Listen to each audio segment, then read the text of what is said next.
Right. స్పెరిమ్తో రూపాయలు 100 కోట్ల వ్యాపారం అంట. స్పెరిమ్తో 100 కోట్ల రూపాయల వ్యాపారం.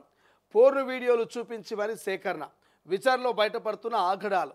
ఇండియన్ స్పెరిమ్ టెక్ పేరిట దందా. కీలక ఆధారాలు సేకరించిన పోలీసులు. వందల సంఖ్యలో వీర్యం డబ్బాల లభ్యం. యాచకులకు మందు, బిర్యానీ, డబ్బిచ్చి వీర్యం సేకరణ. హాస్టల్లో ఉండే యువతీ యువకులకు డబ్బు వల. యువకులకు 10,000, యువతులకు 50,000. ఇక సృష్టి ఆగడాలపై మానవ హక్కుల కమిషన్ సీరియస్. ఆగస్టు 28 లోపు నివేదిక ఇవ్వాలని సర్కార్కు ఆదేశాలంట.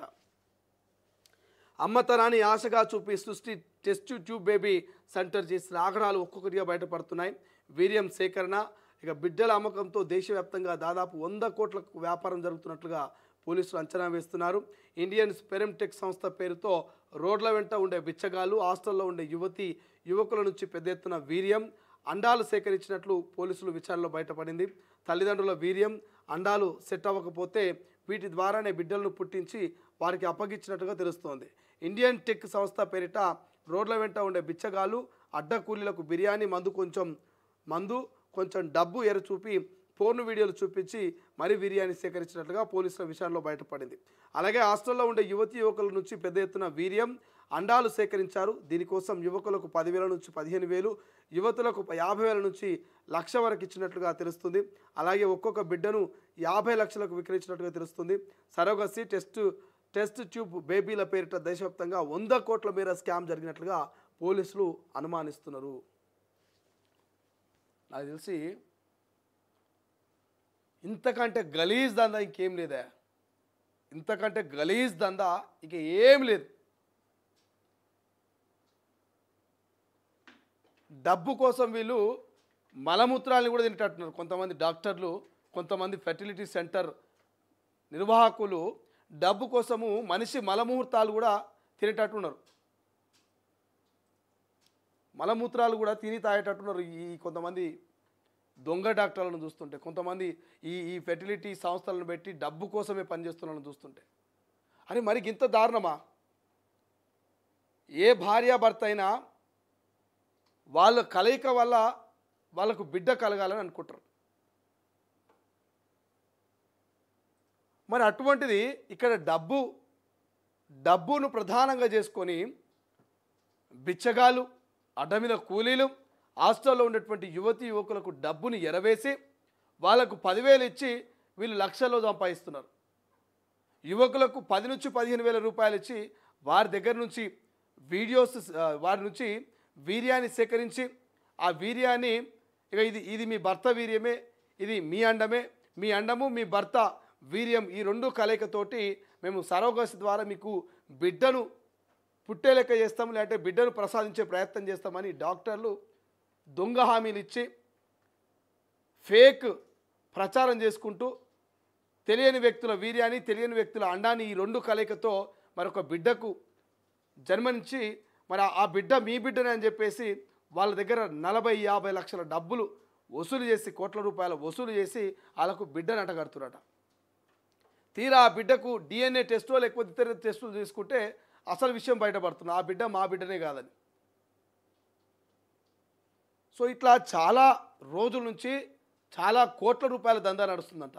ఈ సృష్టి ఫర్టిలిటీ సెంటర్ ఏదైతున్నదో, ఈ టెస్ట్ ట్యూబ్కి సంబంధించినటువంటి ఈ బేబీ ఫార్మింగ్ సంబంధించినటువంటి ఈ అంశం ఏదైతున్నదో, ఇది తీగలాగితే డొంక కదిలినట్టుగా దేశవ్యాప్తంగా ఈ సృష్టి ఫెర్టిలిటీ తోటి దేశవ్యాప్తంగా ఇతర రాష్ట్రాల మాఫియా అటాచ్మెంట్ అయ్యి ఇక సరోగసి పేరిట, ఈ వీర్యం పేరిట, అండాల పేరిట పెద్ద దందాన్ని చేస్తున్నట. రోడ్డు మీద పోయే బిచ్చగాళ్ళు, ఇక్కడ ఉంటారు కదా అడుక్కునే యాచకులు, లేకపోతే అడ్డ మీద కూలి పని చేసుకుంటారు, వాళ్ళకి డబ్బులు ఎరవేసి బిర్యానీ ఇచ్చి బీరు దాపి పోర్ను వీడియోస్ చూపించి మరి ఆ వీర్యాన్ని కలెక్ట్ చేశారట. పోలీసులు అక్కడ తనిఖీలు చేస్తే వీర్యం కలెక్ట్ చేసే డబ్బాలు ఉంటాయి కదా, శాంపిల్స్, మనం యూరిన్ టెస్టులకు పోయినా ఎందుకంటే టెస్టులకు పోతే శాంపిల్స్ తీసుకునే డబ్బాలు ఉంటాయి కదా, అట్లా వీర్యం కలెక్ట్ చేసినటువంటి డబ్బాలు కోకోలలుగా కనబడుతున్నాయంట. ఇక్కడ చూడండి, ఏదైతే ఇండియన్ స్పెరమ్ టెక్ పేరిట పెద్ద దందాన బెదలు పెట్టిరట. అరే గింత దారుణానికి కోడి కడతారానే? నేను ఇంతకుముందు చెప్పినా మళ్ళీ చెప్తున్నా, ఎవరైనా సినిమా చూడకపోతే చూడండి. DNA అనేటువంటి ఒక తమిళ కన్నడ సినిమాను డబ్బింగ్ చేసారు తెలుగులో. ఆ డిఎన్ఏ అనే సినిమాలో క్లియర్గా ఉంటుంది ఎట్లా దందా చేస్తారు, పిల్లల్ని ఎట్లా ఎత్తుకపోతారు, ఎట్లా కోట్ల రూపాయలకు లక్షల రూపాయలకు పిల్లల్ని అమ్ముకొని మరి వాళ్ళు సొమ్ము చేసుకుంటారు అనేది ఆ సినిమాలో క్లియర్గా ఉంటుంది. పుట్టిన పసిబిడ్డను క్షణంలోనే మాయం చేసి తీసుకుపోయి అమ్ముకుంటారు. సో సేమ్ యాస్టిస్గా సినిమా స్టైల్లోనే వీళ్ళు కోట్ల రూపాయలని కూడగట్టుకుంటారట.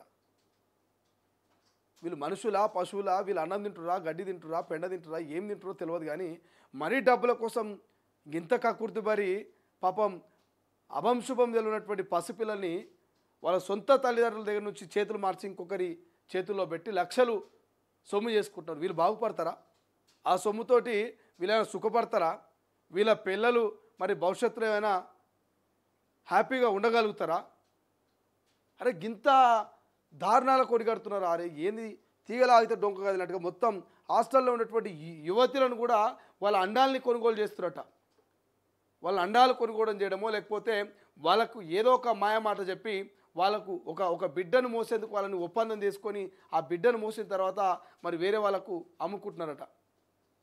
వాళ్ళ అండంలో వేరే వ్యక్తుల వీర్యాన్ని ప్రవేశింపజేసి కేవలం అంటే ఇక మీకు ఇంకా క్లియర్ చెప్పాలంటే అద్దె గర్భం అంటారు దాన్ని. అద్దెకు ఆమె యొక్క గర్భాన్ని అద్దెకు తీసుకొని బేబీ పుట్టిన తర్వాత ఆ బేబీకి ఈమెకి ఏం సంబంధం ఉండదు. ఇక ఆ బేబీని ఆమె ఏదైతే ఓ 9 నెలల పాటు ఆమె మోస్తుందో ఆ మోసిన దానికి వీళ్ళు వెలగడుతున్నారట డబ్బులు. ఈ మధ్యకాలంలో కొన్ని సినిమాలు కూడా చూసి ఉంటారు. కొంతమంది హీరోయిన్లు కూడా అద్దె గర్భంలో ఈ సరగసి పేరిట అద్దె గర్భాలతో కొంతమంది పిల్లల్ని పెంచి పోషిస్తున్నారు కదా. సో అట్లా పెద్ద దందానే నడుస్తుందట ఇది. చూద్దాం ఏం జరుగుతుంది, ఎక్కడ దాకా పోతుంది ఈ అంశం.